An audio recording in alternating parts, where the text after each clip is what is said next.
Okay, so we have now a lot of people in here. So I see it's 1 past 3. So I think we should get ourselves starting.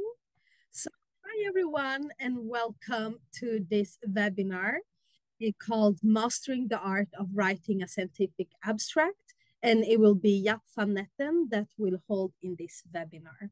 And this webinar is really for the preparation for the I.S.P.O World Congress, which will be held next year in Stockholm. So who are we that organizes this webinar? Well, we are from the Scientific Program Committee of I.S.P.O World Congress. And my name is Isabella Gigante, and I will be your host today. And I have organized this webinar together with Cesare Kang, Corinne Niekamp, and Kritika Kandeval. And Kritika is from I.S.P.O International. But before we get ourselves going today with this webinar, I have some housekeeping rules to go through with you. So this webinar will be recorded and it will be uploaded on I.S.P.O Learn after this event. And on I.S.P.O Learn, it's the I.S.P.O members that can see this video. And during this webinar, please mute yourselves. And if you have any question, just write it in the chat. And Jaap will see the questions and we will see the questions. And then we see if to answer them throughout the webinar. But let me introduce you to today's presenter. So Jaap van Netten. Jaap van Netten is a human movement scientist and he's working at Amsterdam UMC, so in Netherlands at the Department of Rehabilitation.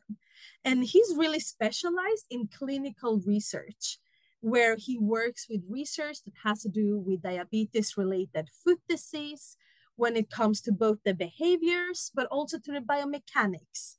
So I would like us to give a round of applause and give the floor to Jaap van Netten. Thank you, Jaap, and welcome. Thank you so much, Isabella. Now we're going to switch the screen sharing, something we prepared and tested in advance, but it's always seeing if it works. Do you get my screen now, Isabella? I see your screen. It's perfect and I hear you. Great, perfect. Then also from my behalf, a very warm welcome to everyone in this webinar. It's also for me a first time that we're doing this, so I'm really looking forward to it and good to see so many people here today. It is a webinar, but I try to make it a bit of a workshop. It's not 1 hour listening to me. So there will be breakout rooms twice during this session. You should have had in advance an email stating that we really want you to have an abstract or a past abstract or anything ready so that you can discuss together and immediately apply some of the things that I'll be talking about today. But we'll get there in due time. What I will be talking about or giving you home at the end are these 3 white blocks that will be filled in the end with the basic rules of scientific writing that can hopefully help you when you write an abstract, a 10-step approach that I take when I write an abstract, and 4 questions you should ask yourself when you have your abstract ready. Is my abstract answering these 4 questions? And if it is answering that is the useful checklist that you've made probably a good abstract in the end. Some disclosures before I start. I think first of all, I really like the title that I.S.P.O gave me, but I'm afraid that I will disappoint anyone who expects to really master the art of writing a scientific abstract during this webinar, because really a 1 hour webinar is never enough to master that art. It requires practice, and even more practice. And probably that's already one of my messages here. So don't go home disappointed because you're probably just a slightly step further in your abstract writing. The other thing to disclose is this is really about writing, and normally my talks are quite visual, and I'm a visual person, but because it's about writing today, it's basically only text in my talks, and I hope that you can take that home because when you write, because abstract writing is really playing with words. I'd like to acknowledge everyone who's ever provided feedback on my abstracts. And that again is one of the other lessons I'd like to give you, because writing an abstract is not something you do in person alone. You really need feedback from others. And everybody who's ever given me feedback has helped me to teach you the lessons that I'm teaching you today. I've got no conflict of interest to declare, but I do like to mention the three sponsors of various of the research projects that are ongoing, of which I'm writing the abstracts. So 3 boxes to fill. First box to fill is the basic rules of scientific writing. And I think these are really important to keep in mind when you do write your abstract. And the first thing is, writing is a skill as well as an art. It's a skill that needs practice, but it's also an art. It has something of being an artist when you write an abstract, but also when you write a scientific text. It requires creativity, it requires thinking, but most of all, it requires practice, practice, and even more practice. Don't expect yourself to sort of sit there and write an abstract and have that abstract be absolutely perfect. You just need to put in the miles and put in the efforts. I can't make it any nicer than that. You just have to put in practice, practice, and practice. And second thing, you always have to remember you're not writing for yourself. You're writing for someone to read it. And that reader is lazy. That reader is very lazy, and that reader is probably enormously lazy. And anytime a reader reads your abstract and goes like, oh, I don't get it, it's your problem as the writer. It's not the problem of the reader. Because if the reader doesn't get what you have written, you should have written it more clearly or more specifically. And you cannot expect the reader to put in so much time and thinking effort that they're already distracted before they get to the conclusion. If that's required to really understand your abstract, you have to be able to write it in a more simple or more specific way. So keep remembering the reader is lazy, and it's your task as a writer to write for someone to read it. You're not writing it for yourself, you're writing it for other persons. And one thing that really helps with that is the last thing is to be very clear and very consistent in everything you're doing. Don't use different words when you mean the same. Try to be as clear and as specific as possible. Don't cloud your abstract with everything else, everything that you ever did. Be clear and rather be short and specific, which makes it easier to write, which helps the lazy reader to get your key message, than trying to get everything in there that you ever wanted to put in your abstract. And so these 3 basic rules are something that you should always keep in mind whenever you're writing, whether it's a full paper or an abstract, but in abstract, it's probably even more important. And so when preparing this webinar, I looked at myself, well, how do I do it? How do I write an abstract? And I looked at various papers. There's not many papers out there. Well, actually, there's a lot of papers out there, but all the papers are similar to what I do today, which is sharing my experiences. But there are not many studies, or at least they're not easy to find. So I'll stick with that, sharing my experience. And this is a 10-step approach that I think you can follow whenever you're preparing or writing your next abstract. Step 1 is to prepare yourself. Step 2 is to write the abstract. Step 3 is to rewrite the abstract next day or maybe even next week. Then get feedback. Don't switch the order around. Only get feedback when you've done it, a rewrite session yourself, rather than sending it way too soon to others, because it's never as good as you thought it was. Then rewrite based on the feedback. Then probably get more feedback and get others to sort of think with you again. Then rewrite your abstract.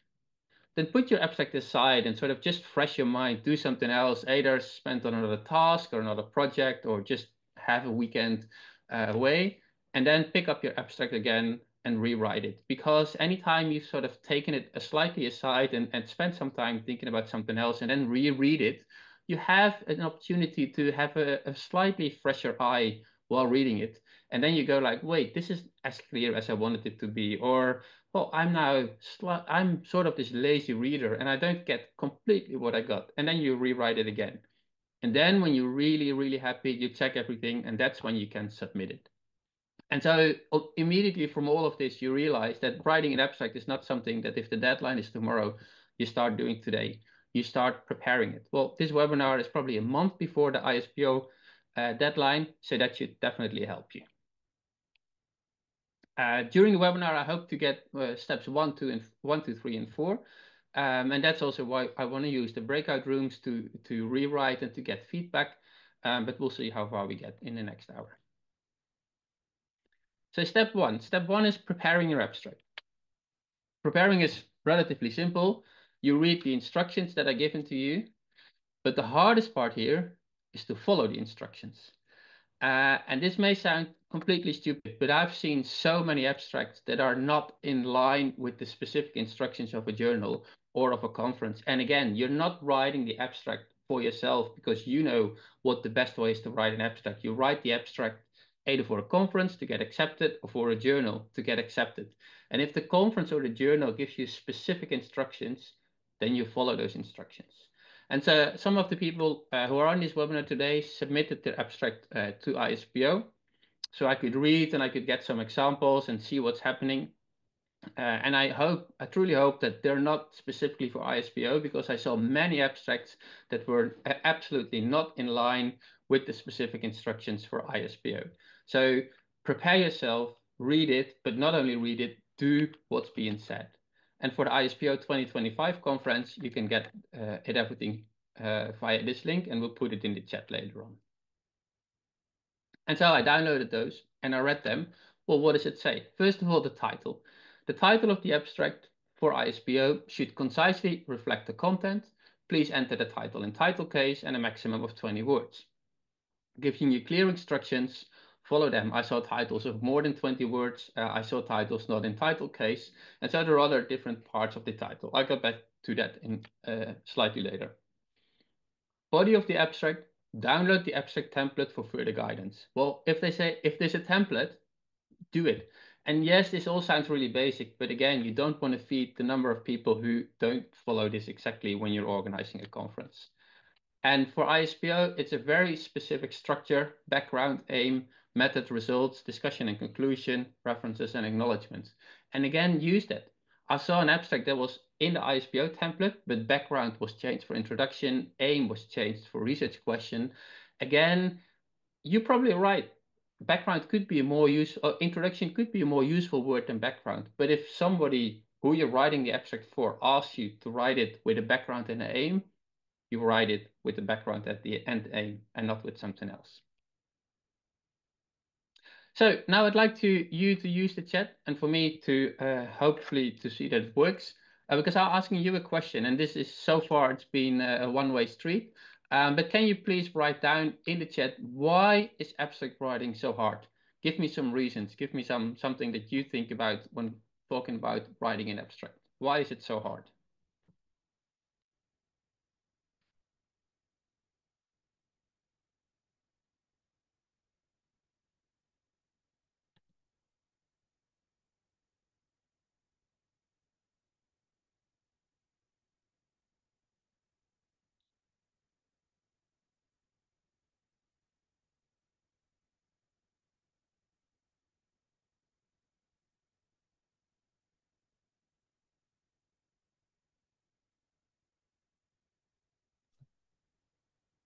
Does the chat work for you, Jaap? Yeah, it worked. I'm getting the first comments, which is great. Great.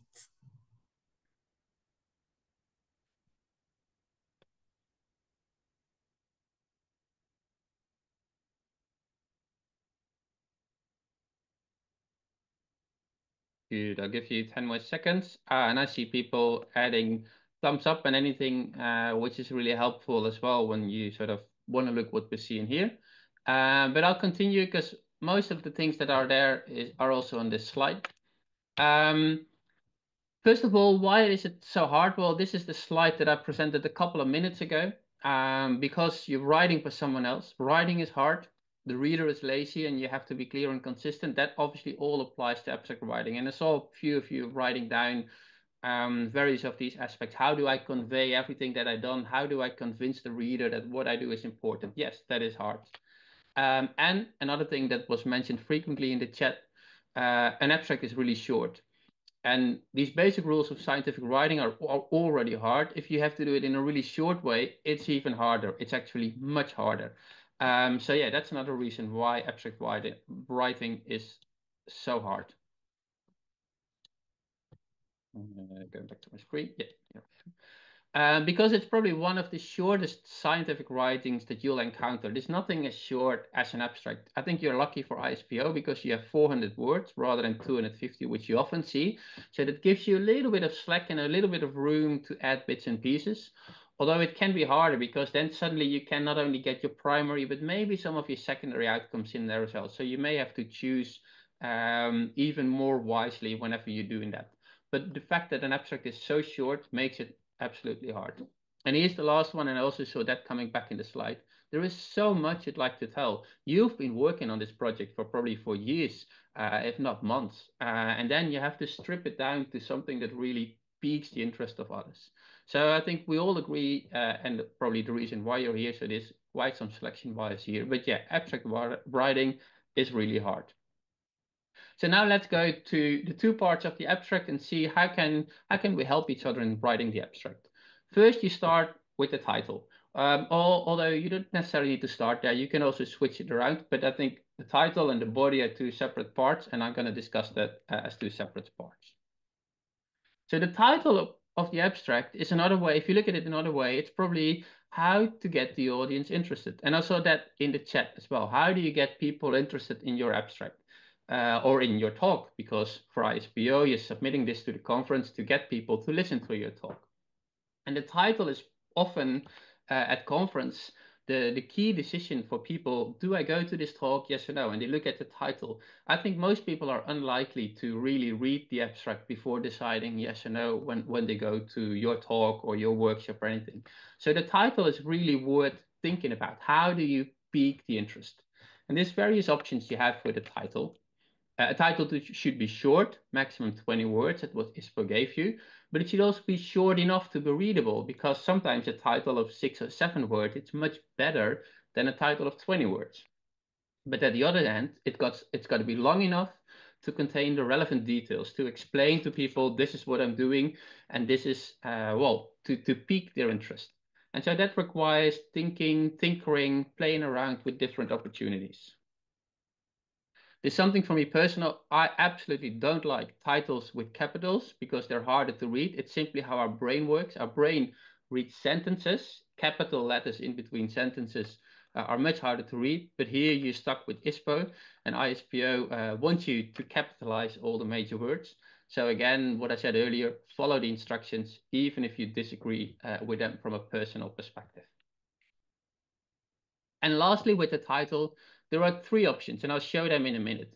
You can have a title that's a question. You can have a title that states the method of the research, what did you do? Or you can have a title with an answer that already gives away your research findings. What's the best one? There's not necessarily a best method for writing a title. This really comes down to trying out various options, getting feedback on the various options, and discuss it together.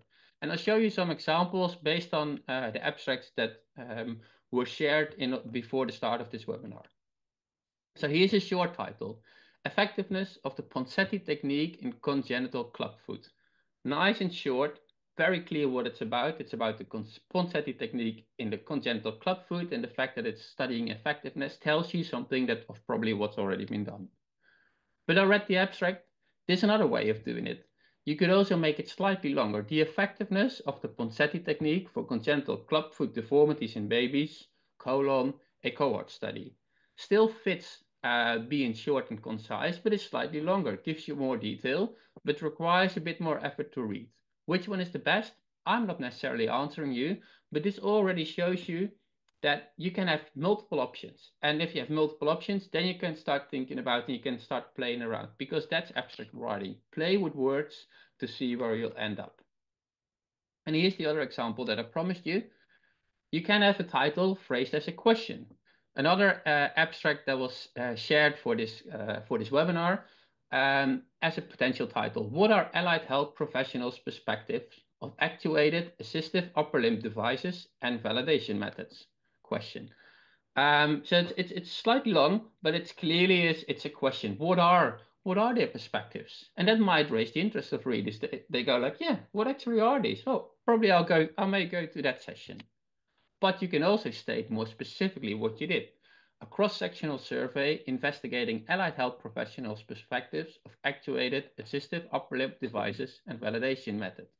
Almost the same, but now clearly stating the method. And from this, you get what the research question probably was, and you can also estimate where it probably will be going.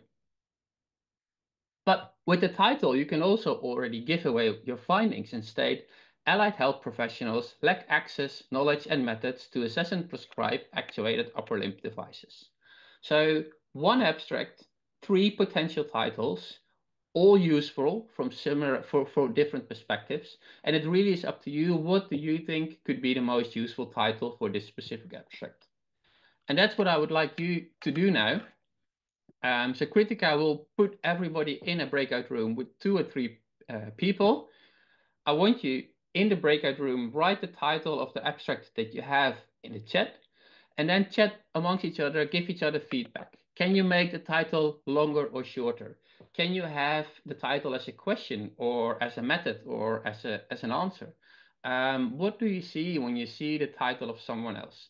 And this way, you get 5 minutes to talk together about the titles that you're seeing. And by discussing amongst each other, what do you think of this title? I think you learn more about, okay, what is a good way to have a title? So with that, Kritika will put you all in a breakout room. If you want, make a quick screenshot of this exercise, but I hope you can remember, put the title in the chat of the breakout room and then talk together. How can we improve this title, or how can I phrase it differently to give you different options? And I hope you'll enjoy that, and we'll see you back here in the main room in 5 minutes. Welcome back, everybody. I think everybody has left their breakout room and everything has been closed. And I have a question for all of you. What did you learn? Can you please put some of the learning points in the chat so that everybody can also profit from things that you learned together in this first discussion part? And I'll be reading and giving it a short minute to reflect while the message is coming in. So please go to the chat and share us what you learned.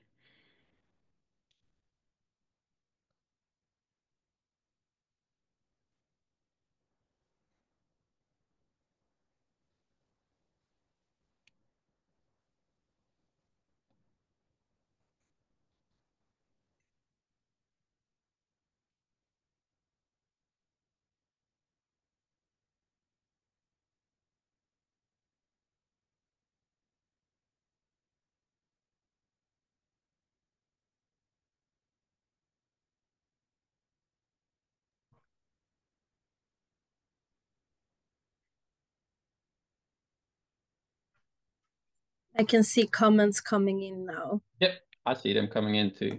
Good.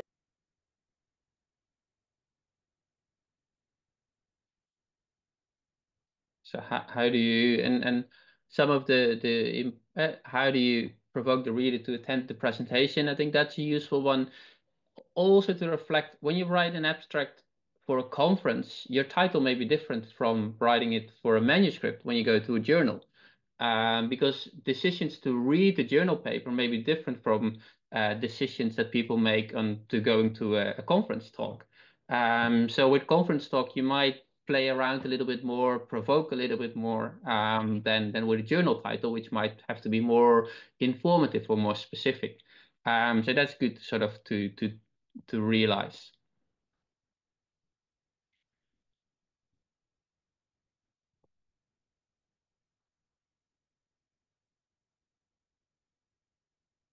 Well, I see good points coming back, also reflecting on what I talked about, but also given the time, we only have 1 hour, but please keep typing because it's a really useful background document for everybody here also to hear what others did. We're all over the world, so Isabella said in the beginning, there's more than 70 countries, people from more than 70 countries signed up for the webinar.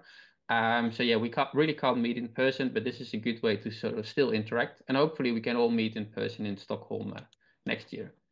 Let me go back to my talk. So now, second part of the webinar, and obviously the biggest part of your abstract, the body of the abstract.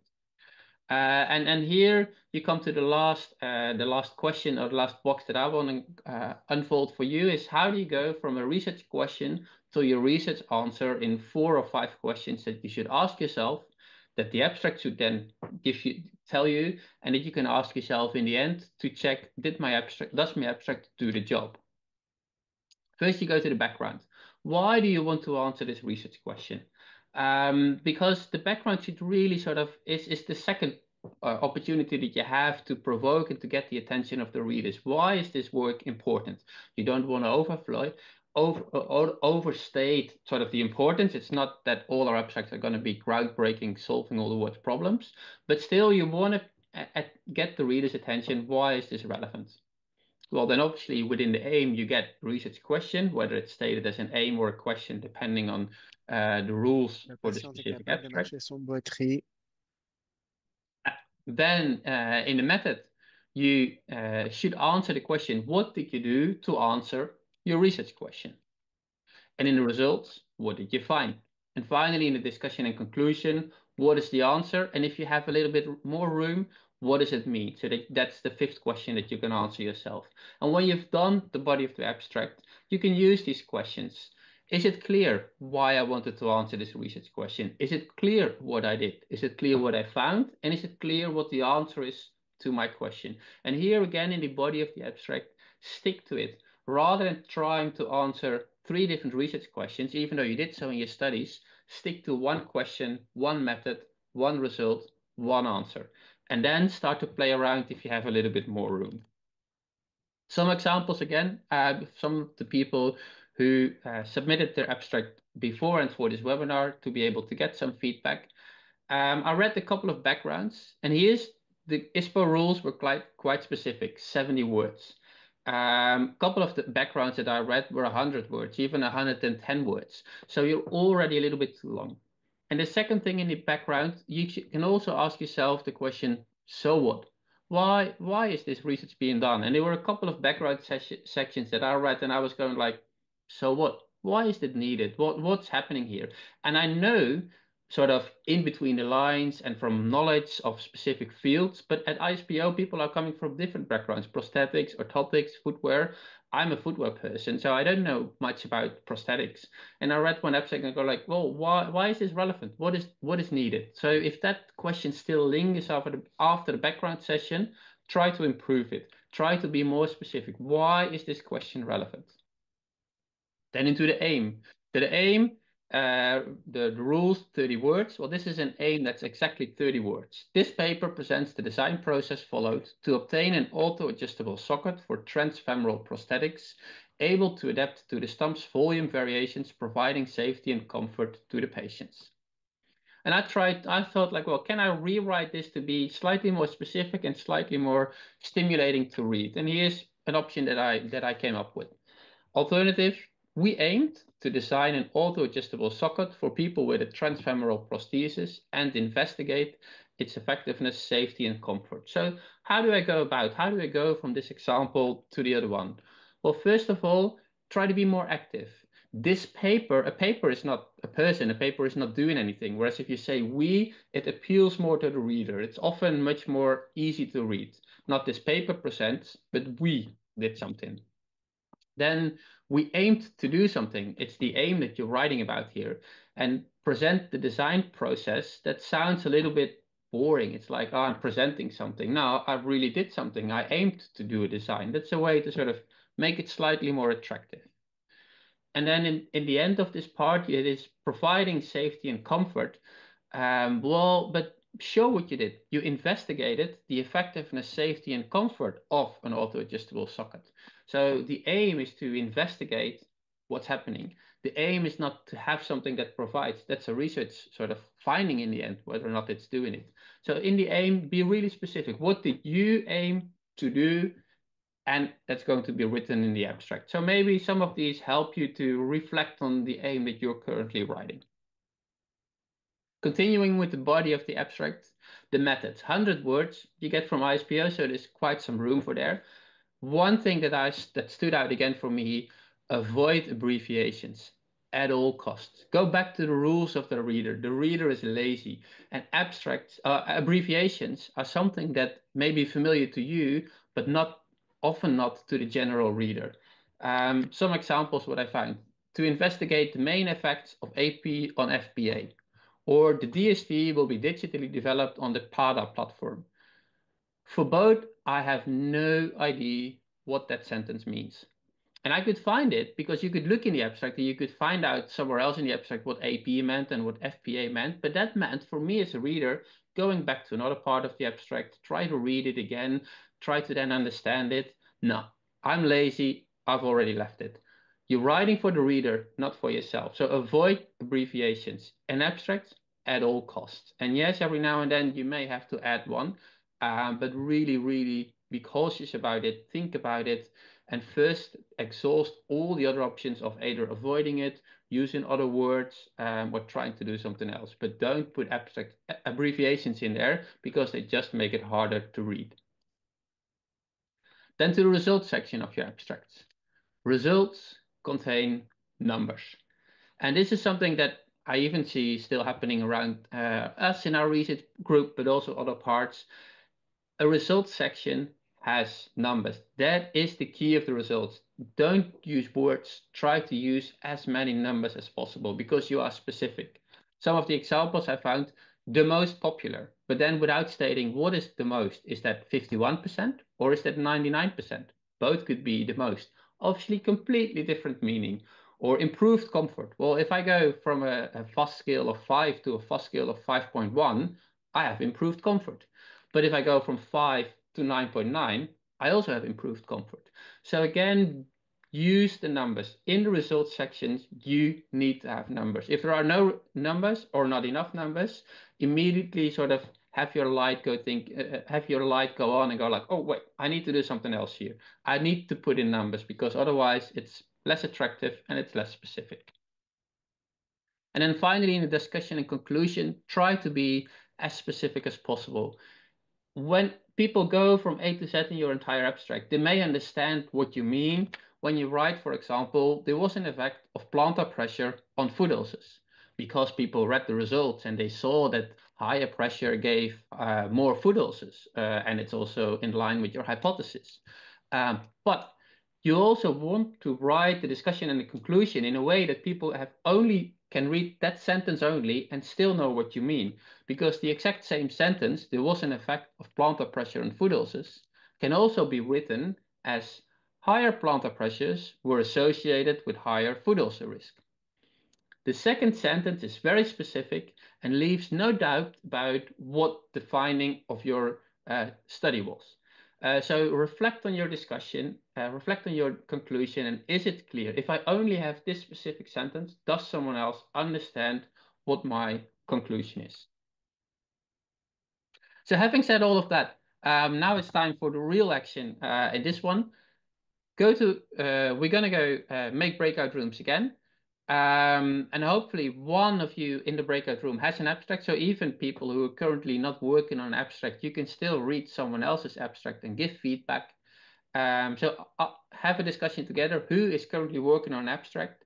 Share that abstract either by putting in a link or sharing it on the screen, and then give each other feedback. What did you just hear about the body of the abstract, about the background, about the aim, about the methods, result, conclusion? There's so much you can look at.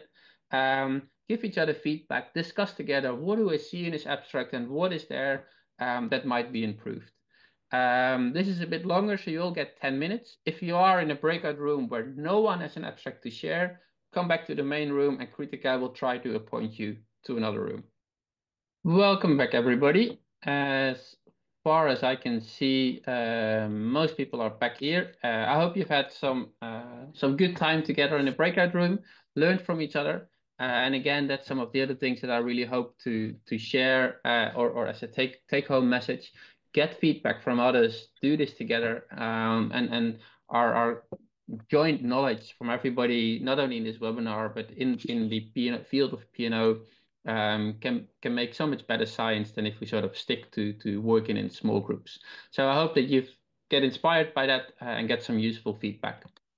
And for everybody who put in their abstract and got feedback, I would like to give you this little homework assignment, but immediately after the webinar, sit down and rewrite the abstract that you're working on based on all the tips. I know that it's Friday afternoon, and I know that sort of it's nice to sort of go like, I've learned something and now I have my weekend, but I can tell you from personal experience, by Monday you'll be forgotten most of it. So if you really want to make most use of the webinar, do as I suggest in the screen. But obviously, this is all up to yourself. There were some questions in the chat as well that I'll go now. So, but yeah, what we've done in this short hour that we've had is discussed the first 4 steps of the 10-step approach. And maybe if you had feedback, you can go home or close the computer and do step 5 as well. So rewrite based on what you did. But don't forget, you're nowhere close to submitting it. You need to get more feedback, rewrite it again, put it aside, and think about it. Something that may help you while doing so is a document that Isabella just put in the chat, which is the form that the I.S.P.O review is used when assessing the different abstracts. So there was a question in the chat. Yes, the aim is central in that. Because your aim of your research should really fit the aim of I.S.P.O, and it should also be a feasible and a useful aim. But there's much more that the people look at. And for those who want to know and want to match their abstract as good as possible with what reviewers will look like, please use the PDF file that has just been shared, which Corey and Isabella were so nice to make public here. Then there was a question about qualitative abstracts, and that's a very good point. I've done some qualitative studies myself, and I have to admit that writing an abstract for a qualitative study is really hard. It's much harder than for a quantitative study, because a qualitative study is much harder to sort of summarize into 200 words for your results section, or even less. I think still you can have numbers, because I've seen qualitative abstracts that go like, well, we identified teams, and then 3 or 4 teams that were identified in the study are given. But that is different from explicitly stating we identified 5 teams that were associated with wearing behavior of orthopedic footwear, or adherence to using your upper limb prosthesis. Because if you specifically state 5, then the reader immediately knows 5 is all they identified, and then you can state all 5. So even here, you have a little bit of numbers to play with. State explicitly the number of patients that you had, the mean age of the patients, or some background. And no, we all know that the qualitative study, it's not supposed to be generalizable and reflective, but you do have numbers, and you can try to be as specific as possible in the number of teams identified, in the number of sub-teams you identified. And that's often all the room that you have in an abstract that is so short of words. But I fully agree, it's much more challenging to write an abstract for a qualitative study than for a quantitative study. Here I see some questions, and we'll look at that. I'll see if that later on. I'll go back to my last couple of slides because we're approaching 4 o'clock, which is actually here, the last slide already. So to round this all up, mastering the art of writing a scientific abstract, it is a very long process, but you have the 3 basic rules of scientific writing that you should always keep in the back of your mind. You're not writing for yourself, you're writing for someone else, your reader, and it helps if you practice. And if you practice more, it helps even more. I gave a 10-step approach. Obviously, these 10 steps can be extended. There can be many more because you can rewrite, etc. But it's mainly to sort of show and to put the idea in your mind. Writing an abstract is not something that you do very quickly in the afternoon. It requires time, it requires thinking, and it requires getting feedback from others. And once you've done it, ask yourself these 4 questions. Is my research question relevant and clearly formulated? Based on the abstract, so based on the few words that you have there, is it clear what I did? Is it clear what I found? And do I give a clear answer to my question? And these are also questions that you can give to someone else and say, look, here's my abstract. Can you please answer these 4 questions to me? Because that would really help the other person to assess, well, this is not completely clear. Here you might be able to gain something. So with these 3 little boxes, I hope you can improve your abstract writing and improve the way you express your message. Because going back to where we started earlier, we're all passionate about the work that we did. We all have done so much work and put so much time and effort in it. It's just your work is worth getting the audience that's there at I.S.P.O or any other conference. And with that, and 2 minutes left, I give the floor back to Isabella. Well, thank you so much, Jaap, for this webinar. And I think we all can, in some way, give some reaction to him with some emojis or applause for teaching us how we can start mastering at least the art of writing a scientific abstract. So thank you so much, Jaap. And I see many are giving you applauses here. So I will now let Kritika share a bit about what are the upcoming webinar and ideas. But so Kritika, I give actually the floor to you now. And again, thank you, Jaap, for taking your time today in teaching us all this. Thank you, Isabel, and thank you again, Jaap, for this wonderful presentation. I'm sure it is very helpful for many participants here today. So quickly on the important dates for the I.S.P.O World Congress next year in Stockholm. Request for mentoring or abstract triage is by Monday, 14th October. And for call for papers, submission for free paper and poster abstracts, as well as 3-minute thesis student competition is by Monday, 11th November. And we will also be doing a follow-up webinar on presentation skills next year in April. It's a privilege and honor to welcome everybody to the I.S.P.O World Congress in Stockholm, happening between 16 to 19 June 2025. First ever, we are going to have more than 120 sessions, 5 keynotes, 300 speakers, expecting over 4,000 participants from worldwide and 115 international exhibitors, and of course, new opportunities for students and early career researchers. It's also an honor to let you all know that we are excited to host our next I.S.P.O webinar, WHO Standards for Prosthetics and Orthotics, on November 15th. This is just a heads up that you will receive more information on how to participate via email. With that, I would like to wind up by letting you know that you will also receive a certificate of attendance for this webinar, which will be sent out via email after you complete a survey, and then you will automatically receive a certificate in your inboxes once you complete the link to the survey, which will be sent to your email right after this presentation. With that, thank you so much for your time today and wishing you a wonderful weekend. Thank you, everybody. Thank you, everyone.